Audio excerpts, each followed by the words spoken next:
있는 시간입니다. 오늘 이 시간에 참으로 귀한 목사님 나오셔서 말씀을 전해주시겠습니다. 산울교회 심호하시는 송태근 목사님께서 나오셔서 성도의 세 가지 기초라는 제목으로 귀한 말씀을 전해주실 때, 나라가 어렵고 힘들 때 여기 모인 저희들 모두에게 큰 위로와 은혜의 시간이 되길 바랍니다. 저희 목사님 나오실 때 다들 할렐루야로 환영하겠습니다. 할렐루야! 할렐루야! 할렐루야! 아멘! 반갑습니다. 목사님 이래서 좀 죄송합니다. 저희 지금 전 교역자분들이 가까운 춘천에서 목샤 중에 제가 서울 들렀다 오기가 시간이 아무래도 좀 안 될 것 같아서 좀 세미 정장 복장으로 여러분들 앞에 서게 된 것을 양해해 주시기 바랍니다. 참 반갑습니다. 코로나로 많은 교회들이 또 어려움을 겪었고 또 지금도 어려움을 겪고 있죠. 저는 코로나 기간 동안 골몰했던 전 교회적 주제가 이렇게 시대의 아픔 속에서 한국 교회가 과연 나아가야 될 방향이 뭘까? 구조적인 문제보다는 한 사람으로부터 시작되는 본질적인 문제에 온 성도들과 고민을 시작했습니다. 다 스톱이 되고 텅 빈 예배당에서 저 맹한 카메라만 렌즈만 쳐다보고 한 2년 반 정도 설교를 했었어요. 상상도 못했던 전대미의 일들이 세기사적으로 벌어진 겁니다. 올 수도 없고 어디 갈 수도 없고 그렇게 분주히 돌아다니던 목회자들도 그냥 목양실에 딱 틀어 박혀 있어야 되는 그런 엄정한 시각을 서로가 부득이 갖게 됐습니다. 그러다 보니까 한 40, 50대 젊은 후배 목사님들이 답답하니까 한 사람, 두 사람씩 3, 4, 5 찾아와요. 하면서 이런 얘기를 해요. 선배님, 이러다 한국교회 망하는 거 아닙니까? 넌 왜 그렇게 생각하니? 그랬더니 생각해보세요. 저 하루에도 300교회 이상씩 문을 닫고요. 저 다 무너지고 교인들은 지금 어디에 붕붕 떠다니는지 전부 플로팅 크리스찬이 되어서 장난이 아닙니다. 다 무너지고 있어요. 그 얘기를 제가 참 마음 아프게 듣다가 이런 얘기를 했네요. 미안하지만 난 그렇게 생각하지 않는다. 그동안 한국교회는 너무 과잉되고 과열되고 과장되어 있었다. 이걸 보통 우리가 흔히 하는 말로 뭐라 그럽니까? 거품이라고 해요. 그동안 한국교회는 너무 지나치게 분주하게 다니면서 과잉과 과열과 과장으로 거품이 잔뜩 끼어 있었는데 지금이야말로 위기가 아니라 기회다. 하나님께서 이 거품을 씻으라고 온 인류 하나님의 성도들에게 기회를 주신 거라고 나는 생각을 한다. 그랬더니 같이 따라온 정말 아들 같은 친구 하나가 눈시로 빨개지면서 선생님, 지난 10년 전 있는 돈 없는 돈 다 털어가지고 교회 개척에서 이제 겨우 4, 50명 모아가지고 이제 목회를 재미있게 해볼만 하니까 하나님 나한테 해도 너무한 거 아니에요? 그래요. 그래서 끝에 더 마음 아픈 얘기를 해요. 저는 진짜 목숨 걸고 진심으로 목회했어요. 그래서 결국 눈물을 툭툭 떨어뜨리더라고요. 말 끝에. 그래요? 저 이제 3개월째 임대료도 못 내고 있는데 이번 달 못 내면 방 빼라 그래요. 하나님 너무하신 거 아니에요? 마음이 짠하기도 하고 속상하기도 해서 제가 진지하게 물었어요. 이 목사, 너 지금 뭐라 그랬니? 진심으로 목숨을 걸고 목회했다 그랬지? 그럼요. 형님이 더 잘하시잖아요. 그래. 팩트는 맞는데 방향이 좀 틀렸다. 말라고 그래. 그 말을 받아서 한번 물어보자. 베드로가 예수님 십자가 지러 죽으러 예루살렘 올라가는 길을 다른 동료들하고 쫓아가다가 거의 다 와가지고 길바닥에 앉아서 뭐라 그랬니? 선생님, 이 친구들은 다 주님을 배반하고 도망가는 하는데도 내 인생에 배반은 없습니다. 했어 안 했어? 했죠. 그거 거짓부렁이로 했냐? 진심으로 했냐? 그냥 진심으로 했겠죠. 그래. 근데 그 진심이 한 몇 년 가대? 몇 년은? 몇 달 가대? 하루도 못 갔어. 그때 눈을 이렇게 크게 뜨고 쳐다봐요. 물은 김에 한 가지 더 물을게. 히틀러가 죄 없는 유대인 남녀노소 어린아이까지 젖먹이까지 가스실에다가 게르만 민족의 발언을 위해서 600만 명 이상을 밀어넣었다. 그거 히틀러가 거짓부렁이로 한 거냐? 진심으로 한 짓이냐? 진심으로 했겠죠. 그래. 인간의 진심이 방향을 잘못 잡으면 괴물이 돼.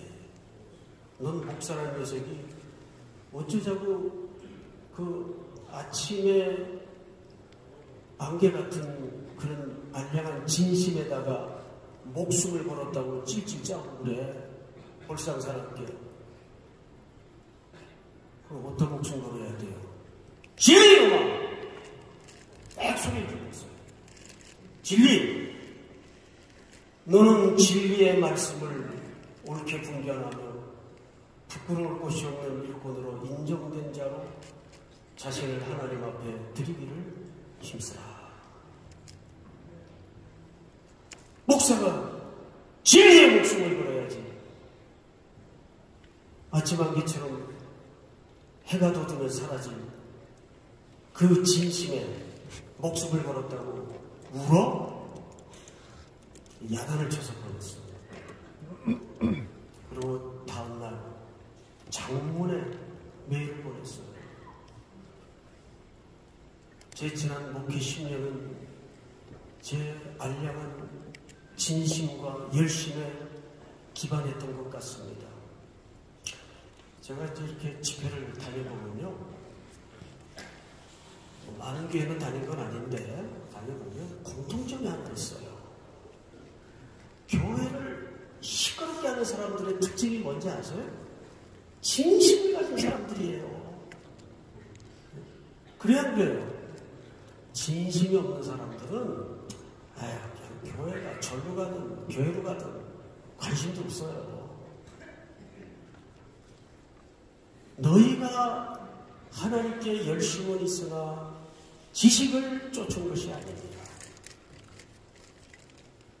특별히 여기 앉아 계신 저를 포함한 우리 장로님들, 우리 사모님들, 목사님들은 우리 합동 측 교단뿐만 아니라 한국교회 앞에 정말 보석 같은 리더들입니다. 근데 여러분, 리더는 누가 리더가 되는지 아십니까?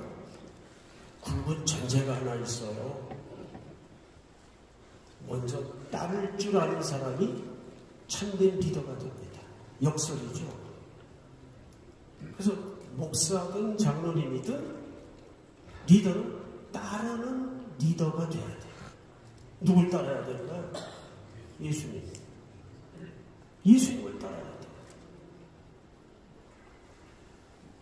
우리가 흔히 이제 목회학 속에서 저도 이제 총신 신도원에서 한 7년가량을 목회학 수업을 강사로 섬겼는데 첫 시간에 반드시 학생들한테 묻는 질문이 있어요. 두 가지를 물어요. 그래서 합반을 하기 때문에 80명 전원 개인의 이야기를 다 듣습니다. 180분에 걸쳐서 두 가지를 물어요. 당신은 목사를 누구라고 생각하는가? 다 목사가 될 사람들입니까? 두 번째 묻는 질문이 당신은 교회를 뭐라고 정의하는가? 근데 신기하죠? 80명이 답이 다 달라요. 근데 더 신기한 게 뭔지 아세요? 자기가 그려놓은 정의한 목사 상대로 교회 관대로 목회가 그렇게 준비되더라고요. 그 부분이 어떻게 정의되느냐가 굉장히 중요합니다. 그래서 오늘 교회 이야기를 좀 할 텐데 요한복음 20장은 교회에 대해서 세 가지 기초를 설명합니다. 첫째는 교회의 태도, 두 번째는 교회의 토대, 그리고 세 번째는 교회의 방향성. 다시요. 순서가 좀 바뀌긴 했어도 첫 번째는 교회의 뭐라고요? 태도 또는 토양. 두 번째는 교회의 태도, 세 번째는 교회의 방향. 오늘 이 세 가지를 초점으로 말씀을 좀 우리 장로님들과 또 우리 목사님들과 함께 나누도록 하겠습니다. 물 한 잔 좀 먹고 해도 되겠죠?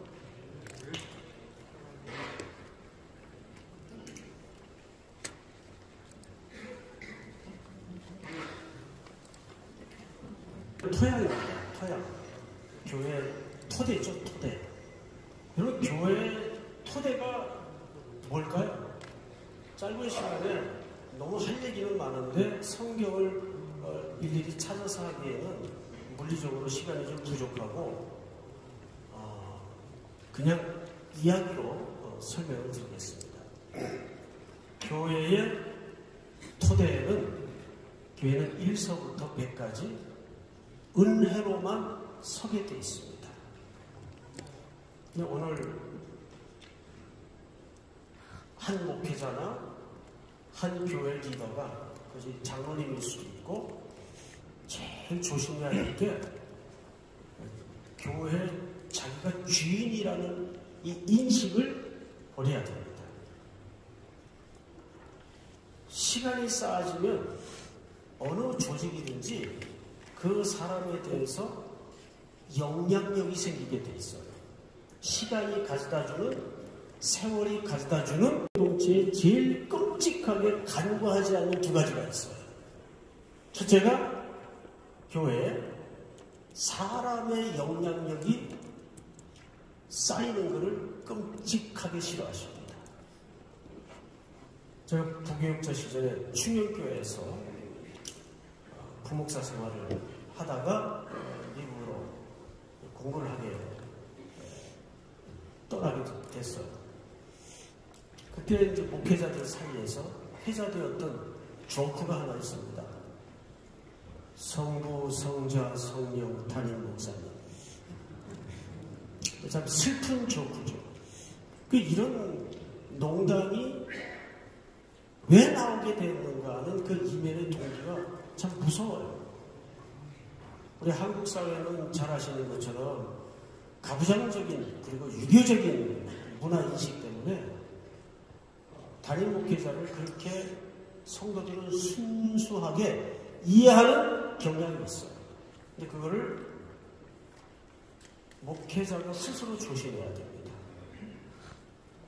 하나님은 지난 한 20년간 한국교회에서 교단을 초월해서 일어났던 아픔들을 보십시오.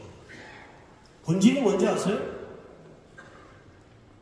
사람의 영광을 받고 교회 안에 사람의 영향력이 예수님을 밀어내고 하나님을 대체하고 주인 노릇하는 문화입니다. 그래서 하나님이 그걸 끔찍하게 싫어하셨어요. 우리는 20년간 말할 수 없는 큰 홍역을 치렀습니다. 두 번째, 하나님이 교회 공동체 안에서 끔찍하게 싫어하는 게 숫자, 크기, 규모로 일하려는 모든 의도나 모든 시도를 끔찍하게 싫어하십니다. 우리 목회자들이 한참 목회 열중하다 보면 이런 유혹이 들어올 때가 있어요. 아, 우리 교회가 지금 요 정도 말고 딱 배만 더 숫자가 늘어나면 한번 센터도 좀 질 수 있고 저것도 할 수 있고 이런 일도 좀 할 수 있고 이런 마음이 상식선에서 일어나요. 근데 여러분, 하나님의 일이라는 것은 숫자나 규모나 크기로 일할 수 있는 일은 단 한 개도 없어요. 1에서부터 100까지 전부 뭐로 일하게 돼 있습니까? 은혜로만 가게 돼 있어요. 믿습니까? 근데 이것이 우리의 그 구호처럼 아멘으로만 머물러서는 안 되고 이것이 현실이 돼야 된다는 거예요. 믿은 대로 이것이 우리의 목회 현장에서 일상에서 현실이 돼야 돼요. 왜 개인의 성도 입장에서도 은혜일 수밖에 없는가? 제가 고향이 경북 영주가 제 태어난 고향이에요. 그리고 이제 일찍이 저는 공부를 하고 싶어서 대구로 유학을 갔어요. 그때는 이제 다 대구로 갔습니다. 그쪽 동네. 그 대구에서 어린 시절을 보냈죠.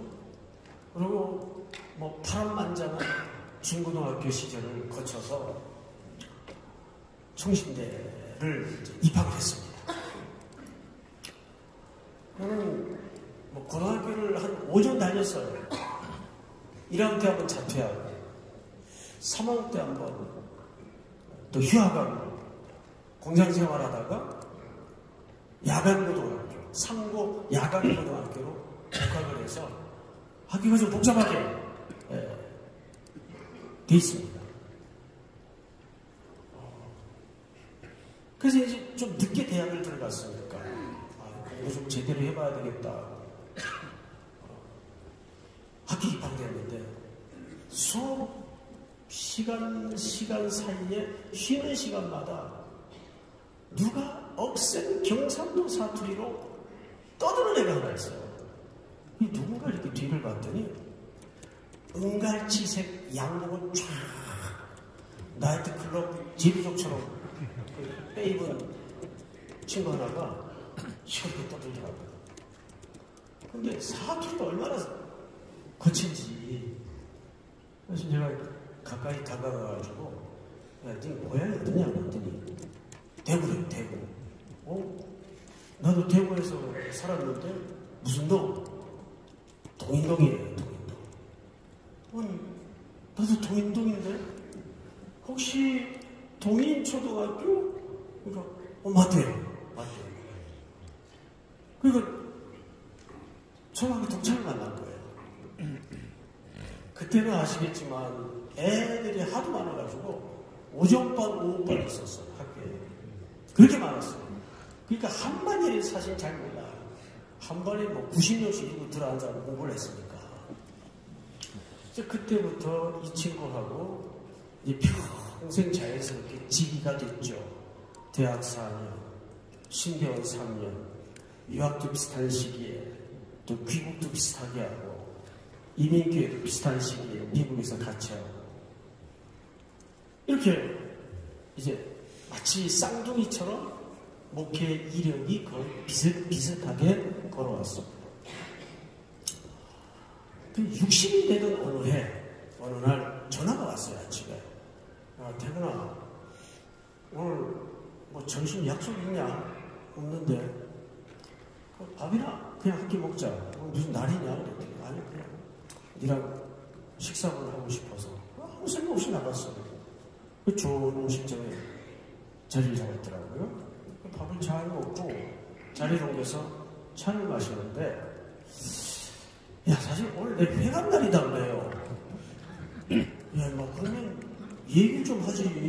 뭐 하나라도 좀 사올 걸.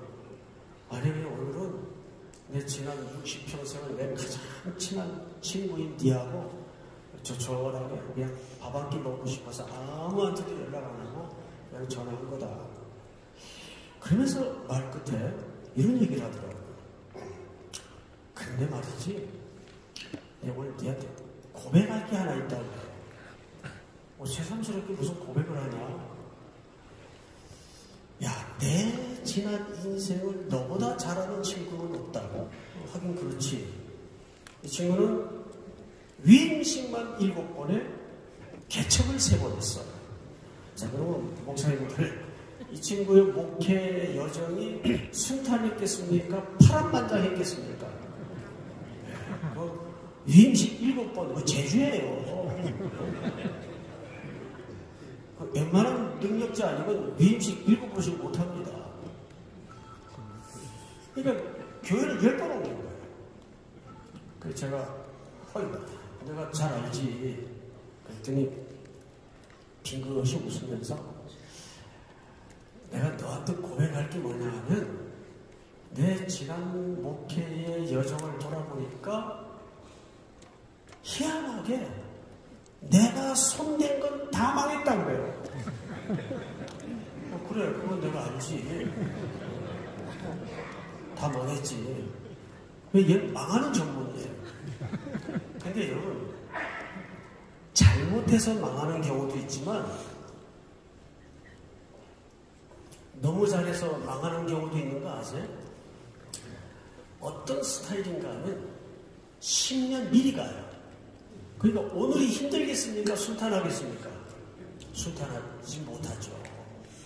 항상 한 10년쯤, 그 내 친구를 보면, 아, 저 녀석은 좀 불운한 천재다. 그런 마음이 들어요.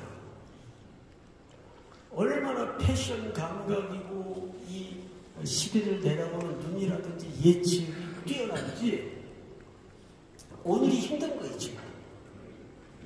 그러니까 항상 부임하는 교회마다 앞으로 10년 후는 이런 시대가 올 거야. 그래서 그 시골 교회 가가지고 그냥 강대상 다 뜯어고치고 막 조명 장난 아니게 바꿔놓고 이러니까 교인들이 얼마나 놀라겠어요. 그래서 또 뒤집어 엎고 또 떠나고 그게 얼마나 힘들어요, 보내고. 그러더라고, 그날. 야, 내가 손댄 건 다 망했다고요. 그런데 야, 더 신기한 게 있어. 손 안 댄 것만 잘 됐어, 그래요. 그래서 내가 네 망한 건 잘 알겠는데 네가 손 안 대서 잘 된 게 뭐냐 그랬더니 애들이 잘 됐대요, 애들이. 아, 그래, 그건 내가 인정할게. 이게 무슨 얘기냐면, 한국으로 어느 교회에 부임을 해서 나올 때 그 아이들이 미국 아이들이에요. 초등학교 6학년, 중학교 1학년 연생입니다. 근데 걔들 한국에, 그것도 지방에 담임 목사로 가는데 어떻게 되는 거예요? 근데 그것도 사모님이 어떤 분인가 하면 서울의 명문대학을 나와가지고 학교 선생님 출신인데, 미국의 입시 제도와 한국의 입시 제도, 양쪽 나라의 입시 제도를 양손에 거머쥔 헬리콥터 맘이에요. 그러니까 아이들이 있는 곳에는 무소부재한 어머니. 그러니까 학부열이 어마어마한 분이 지금도 70이 다는 나이입니다. 그런데 교회에서도 양을 했어요. 애들이 상황이 이러니까. 사모님이 애들 재학가림 할 때까지 그냥 미국에 계십시오. 양일라고 얻었어요.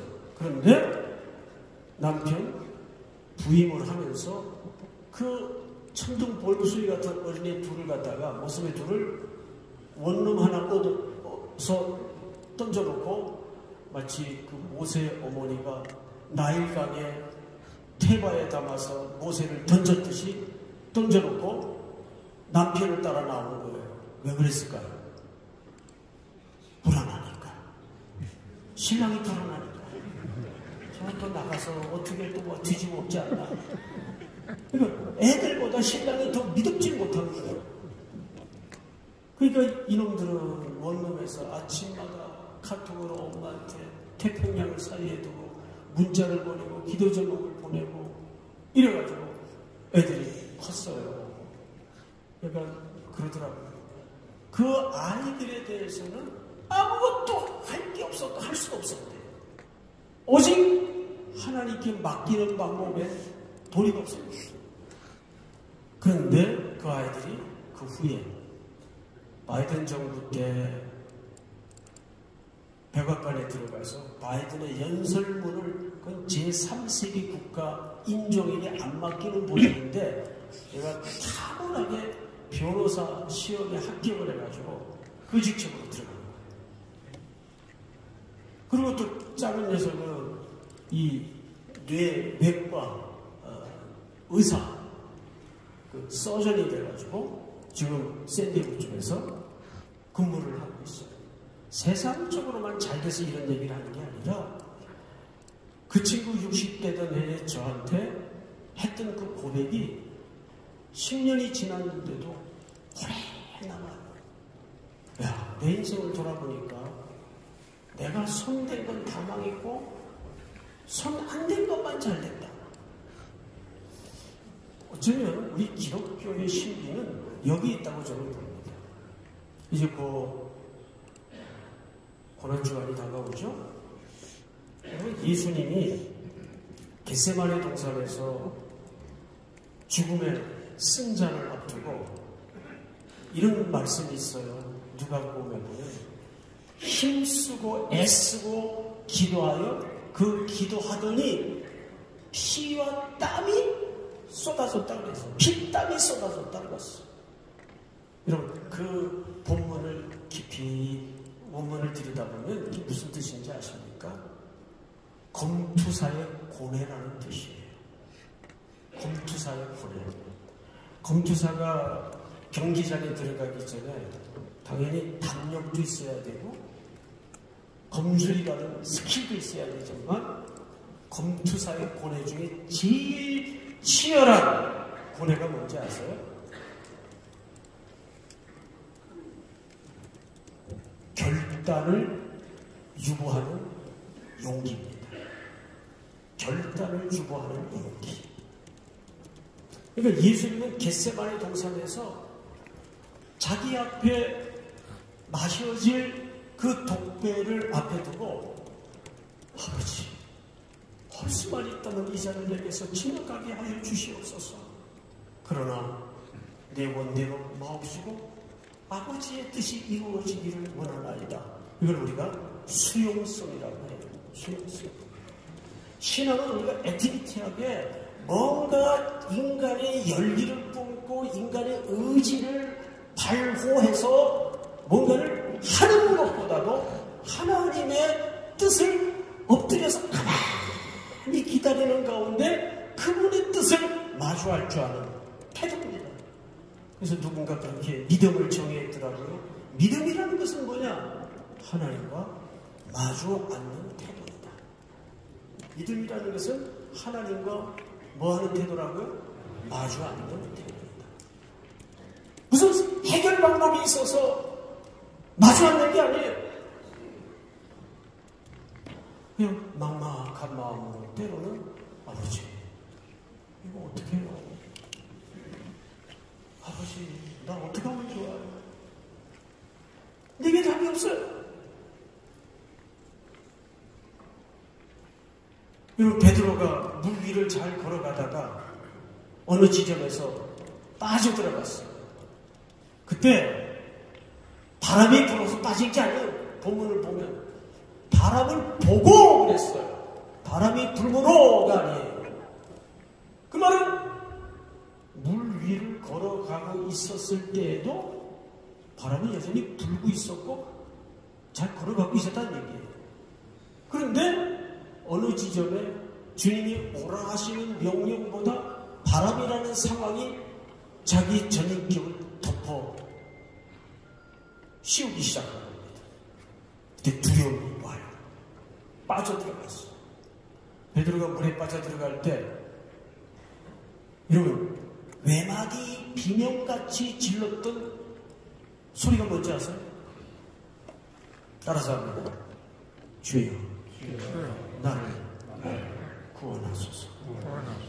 그걸 오늘 우리의 정서로 정확하게 환치시키면 간단해요. 아버지 나 좀 살려주세요. 여러분 창조주 하나님 앞에 피조물인 우리가 가장 거룩한 태도는 뭐냐면 그 태도가 회복되는 겁니다. 어떤 상황 앞에서도 어떤 경우 앞에서도 아버지께 달려줄 줄 아는 용기. 아버지 나 좀 살려주세요. 여러분 신앙이라는 것은 하나님 앞에 뭔가 폼 잡고 모양 갖추는 게 신앙이 아니에요. 신앙은 태산 같은 상황 앞에서도 아버지 나 어떻게 나 좀 살려주세요. 이게 피조물로서 가장 거룩한 태도인 걸 놓치지 마시기 바랍니다. 베드로가 물에 빠져가다가 이거 뭐라고 소리 질러야 창피하지 않을까? 주여 그럴까? 그랬나요? 그랬어요? 그런 고려와 그런 사색의 여유가 있었어요? 그 말은 주여 나를 구원하소서. 오늘 우리 식으로 표현하면 나 좀 살려주세요. 이 말은 어떻게 나온 거예요? 어떻게 나왔어요? 예? 자기도 모르게. 이것이 하나님의 자녀가 회복돼야 될 본성이에요.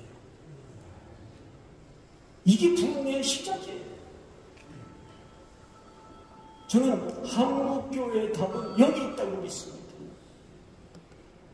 뭐 전략이 필요하고 방법이 있어야 되겠지만 정말 우리 목사님부터 우리 장로님들까지 포함해서 십자가 앞에 앉아서 아버지 한국교회 어떻게 해요?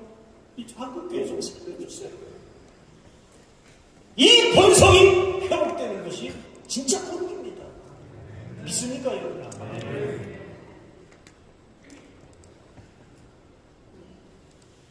저는 잊을 수가 없는 전화 한 통이 있어요.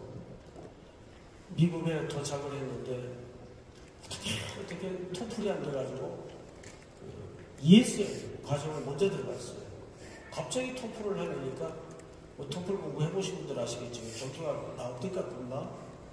그래서 그냥 ESL 과정에서 열심히 공부해가지고 정규 과정으로 입학을 했어요. 그래도 이 하루 종일 안 들리는 영어를 듣고 앉아있으면 저녁에 집에 오잖아요. 그냥 쓰러져요. 안 들리는 영어를 하루 종일 듣고 앉아있으면 쓰러져요. 정신없이 골아떨어져 있는데 새벽 2시에 전화벨이 오고 새벽 2시면 에머전 시간에 한국에서 누가 신원 개설 잘못한 거. 그 외에 케이스가 없죠. 놀래가지고 전화를 받았더니 헬로 지금 주무신대요. 새벽 2시에 자지. 네?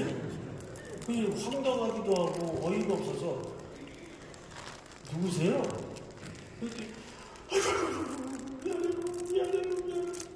누구세요? 알고 봤더니 제가 이왕 오기 전에 섬겼던 충일교회 맡았던 교구 권사님인데 아들이 사경을 해내게 됐죠. 그럼 그분은 누구예요? 엄마잖아요. 엄마가 아들의 그 위기 앞에 누구한테 기도 부탁을 할까? 미국의 목사님이 지금 학교 가셨을래나 죽으실래나 그런 고려를 할 여유가 있어요? 없죠. 엄마니까 그냥 천을 든 거예요. 거기가 밤인지 낮인지 공부를 하고 있는지. 지금 한국교회는 방법이 필요한 게 아니에요. 방법은 넘치고 넘쳐요. 정말 필요한 게 뭘까요? 십자가의 굶주림. 아버지 나 좀 살려주세요. 아버지 한국교회 좀 살려주세요. 그 가짜뉴스들 중요하고 그런 거 쳐다보지 마시고.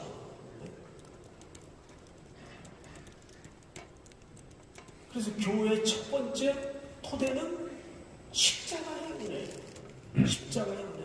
믿습니까? 이번 짧은 일정을 통해서 우리 장로님들, 한국교회 장로님들은 정말 제가 봐도 내가 장로님도 저렇게 섬길 수 있을까 싶을 정도로 정말 귀해요. 목사 사례나 받고 목회하지만 근데 이런 거 아세요? 돈 받고 하는 일은 힘드는데 돈 내고 하는 일은 보편적으로 즐거워요. 인생 삶이 그렇게 보면 그죠? 우리 장로님들 복을 많이 받을 거예요. 아멘. 십자가에 이것이 우리 한국의 첫 번째로 회복되어야 될 개인과 교회 공동체의 본질입니다. 두 번째로 한국교회는 빌립보서 2장의 말씀처럼 더 낮아져야 돼. 겸손해야 돼. 자꾸 규모나 크기로 목사가 그게 자기 목회 실력이 있냐 착각을 해서는 안 돼요. 더 세상을 향해서 낮아지고 겸손해져야 돼요. 여러분, 우리 예수님이 하늘 영광 보좌를 내리시고 이 땅에 낮고 천한 우리 몸을 입으시고 낮아지셨어요. 근데 그 원문을 빌립보서 2장 5절서부터 원문을 보면 그는 근본 하나님의 본체이시나 하나님과 동등됨으로 자기를 여기지 아니하시고 낮아지셨다고 했어요. 낮아지셨다. 그 말이 무슨 말인지 아세요? 원문을 보면 낮아졌다는 말이 아니에요. 낮아지셔서 우리의 허물, 우리의 약점, 우리의 못남, 우리의 찌질함을 맞추어 주셨다. 저는 그거를 한 1년 전 성탄 특별 예배 때 우리 교회에서 드렸던 예배는 아니고 서울역에 저는 이제 첫 목회를 장애인들하고 한 13년 같이 생활을 했어요. 그리고 장애인 교회 저는 교육자로 출발한 게 아니고 사찰로 시작을 했어요. 갈 데가 없어가지고 무슨 소명이 있어서가 그러다가 장애인 교회 교육사 생활을 하면서 몸에 병이 들어서 그때 같이 동역했던 권사님이에요. 그 권사님이 서울역 근처에 장애인, 이 지적 장애 아이들을 데리고 사역을 하시는 분이 계세요. 전화가 와서 좀 꺼드렸어요. 그 권사님으로부터 전화가 왔어요. 목사님, 우리 보배들 토요일날 성탄 특별 예배 드리는데 오셔서 짧지만 또 바쁜 시간이지만 예배 좀 인도해 주세요. 예, 갈게요.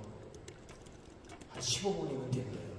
그래서 내일 또 주일이고 하니까 금방 하고 와야 되겠다 하고 차로 가서 예배를 인도하고 내려오려고 그러는데 사람이 너무 많이 와가지고 빠져나갈 수가 없더라고요. 그래서 그 금방 끝나겠지 하고 맨 앞자리에 앉아서 이제 2부 순서를 기다리는데 그 2부 순서를 위해서 아이들이 3개월을 훈련을 했어요. 자기 힘으로 걷는 애들이 한 명도 없어요.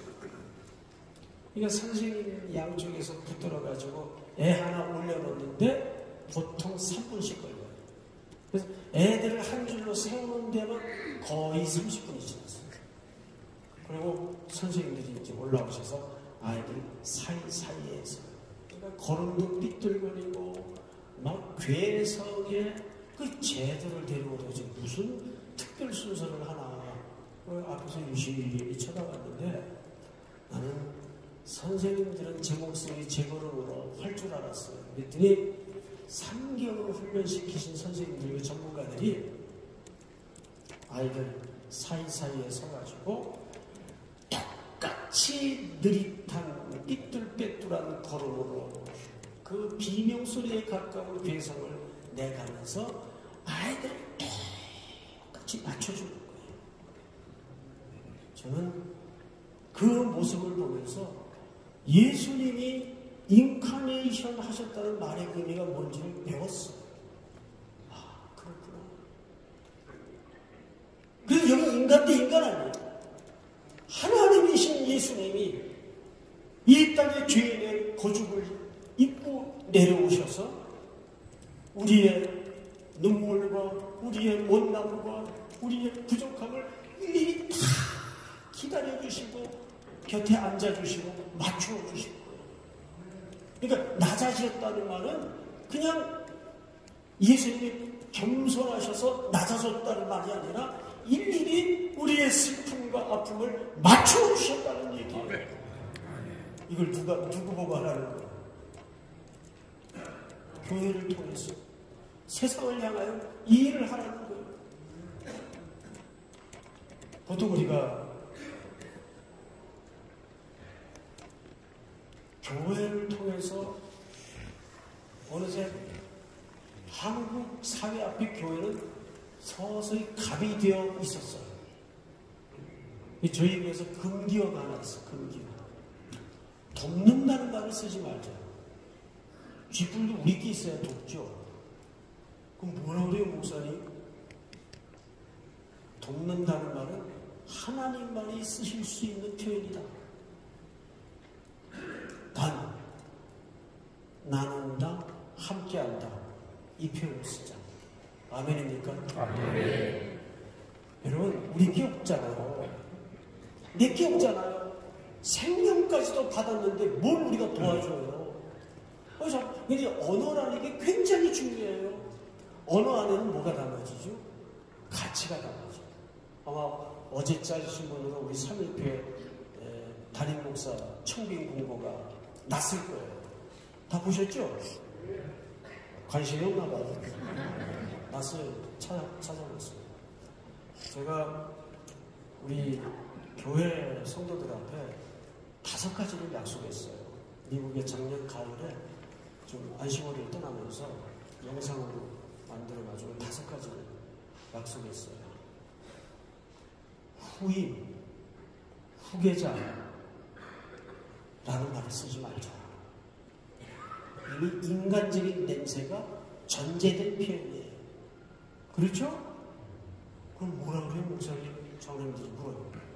내가 5대 목사니까 제6대 담임 목사 청빙으로 정확하게 네이밍을 하자. 송태근 목사 후임 그러면 이미 저의 어떤 인간적인 영향력이 전제될 수밖에 없는 거예요. 목회는 남겨진 사람들하고 목회를 할 사람들을 뽑아야지 저하고 뭘 할 사람을 뽑는 게 아니잖아요. 그러니까 언어를 어떻게 정하느냐는 그 언어 안에 가치관이 담아지기 때문에 우리가 신중하게 언어를 써야 돼요.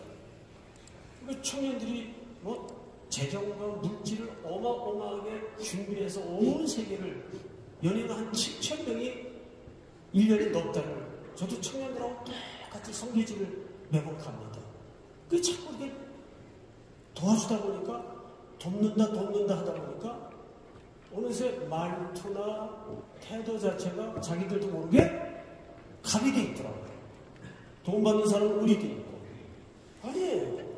우리는 내 쪽에 하나님이 모아주신 것을 흘려보내고 나누고 그들과 함께하는 것뿐이에요. 뭘 도와요? 우리 게 없는데. 그렇잖아요, 여러분. 이건 누구에게도 마찬가지예요. 돕는다는 말을 쓰지 말자. 나눈다, 함께한다. 그래서 이게 우리 청년들한테 굉장히 충격이었어요. 사실 별 생각 없이 그런 말을 쓰거든요. 목사님 맞아요. 언어가 달라지니까 생각도 달라지고요. 마음 태도도 달라져요. 정말 그렇거든요. 근데 한국교회가 캐톨릭은 어떤 시스템을 통해서 대사회에 지원하고 나누는 이 행동들이 굉장히 조직적이고 홍보도 광고도 잘해요. 근데 내용으로 들어가면 개신교를 따라올 수가 없습니다. 근데 우리는 각자 고생이니까 이 티가 잘 안 나요. 그래서 어떻게 할까? 우선 이 구제라는 성경적 가치와 개념에 대해서 좀 재정리를 할 필요가 있다. 우리는 구제를 불쌍하니까 지금 당장 밥 못 먹고 있는데 도와줘야 될 거 아니냐. 자, 성경에서 특별히 구약에서부터 고아, 과부, 나그네 이 세 집단을 어떤 대상으로 여기라고 했어요? 도와주고 구제 대상으로 여기라고 했어요. 그거는 절대 윤리나 휴머니즘적인 박애주의적인 차원에서 도우라는 의미가 아니에요. 그분들은 이 땅에 기반이 없는 사람들이에요. 이 세 집단의 공통점이 뭐냐면 누군가 도와주지 않고는 존립이 안 되는 사람들이에요. 그럼 그분들의 그림 속에 누가 있어요? 우리가 있다. 우리가 그 자리에서 구원받은 존재란 말이죠. 그래서 교회에서 구제를 한다는 것은 복음의 메시지예요. 나도 저 자리에 있었다. 그런데 우리 이웃 되신 예수님이 찾아오셔서 나를 건져내시고 나를 구제해 주신 겁니다. 그러니까 누군가를 돕고 누군가를 나누고 누군가를 구제한다는 것은 휴머니즘적인 박애주의적인 그런 의미가 아니라 거기에 구원론적인 설명이 필요합니다. 거기 구원의 복음이 선포됩니다. 이거를 성도들에게 정확하게 설명을 하니까 자기가 구제한다고 자랑할 게 없죠. 의식될 것도 없죠. 내가 저 자리에 있었다. 누구의 도움 없이, 예수님의 도움 없이 내가 저 자리에 있었다. 있습니까? 마지막으로 시간이 벌써 이렇게 됐네. 죄송합니다. 마지막을 해야 되는데 끝내야 되겠죠? 네. 기도하겠습니다. 하나님 아버지 감사합니다. 오늘 귀한 우리 장로님들, 목사님들 말씀을 교제토록 복을 주시니 감사합니다. 이후에 남은 시간을 주께서 이끌어 인도하여 주시옵소서. 예수님 이름으로 기도드립니다. 죄송합니다. 네, 좀 전에 저희 송태근 목사님 말씀해 주신 것 같이 어느덧 내년이면 은퇴를 하십니다. 저희 송태근 목사님 내년에 은퇴하실 때까지 더욱더 건강하신 가운데 하나님의 사역을 잘 하실 수 있도록 저희 큰 박수 한번 부탁드립니다.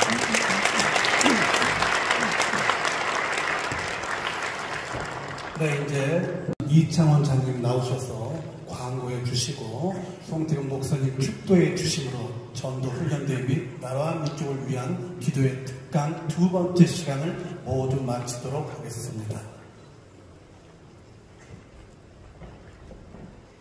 네, 광고하겠습니다.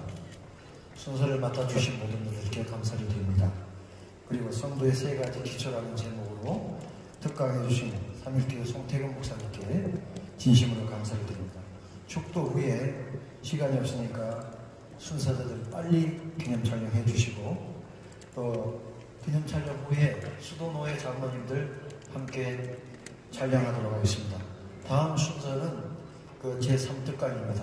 5시 30분이기 때문에 이석하지 마시고 바로 이어서 진행하도록 하겠습니다. 고맙습니다.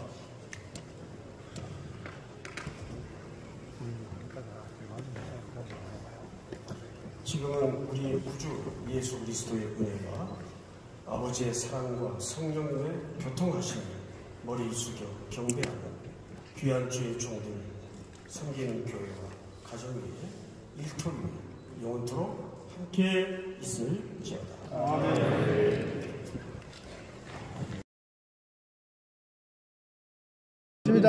수도로에 앞으로 나오세요.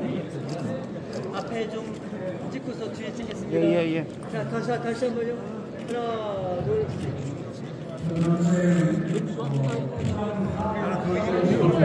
조금 뒤로 가야 될 것 같지? 뒤로 가야 돼. 이게 길이 막혀. 자, 우리 수도로의 장로님들, 수도로의 장로님. 언제? 수도로에 올라오세요.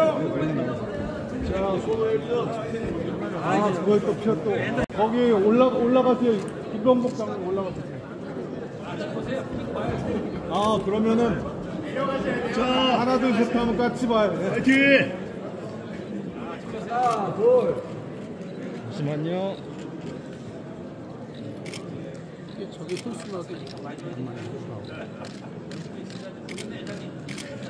화이팅 한번 하겠습니다. 화이팅! 화이팅! 아이고 감사합니다. 주동국지가